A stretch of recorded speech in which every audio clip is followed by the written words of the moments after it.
How to fix Rocket League Error 71, your connection to the game timed out. Before troubleshooting locally, confirm Rocket League servers are up. Visit the Epic Games status page or check at rl_status. If there's downtime or maintenance, wait a bit before reconnecting. Second, restart your router and modem.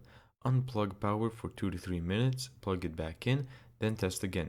A router reset has resolved Error 71 for many players. Third, wired connection and network optimization. Use Ethernet instead of Wi-Fi for reliable connectivity. Temporarily disable the VPNs, proxies, or bandwidth-heavy apps. Flush DNS cache by opening command prompt as admin and then running ipconfig /flush DNS. And fifth, verify game files or simply reinstall. In Steam, go to Library, Rocket League, Properties, Local Files, and verify integrity. In Epic Games, go to Library, Menu, and then just verify. Thank you so much for watching this video.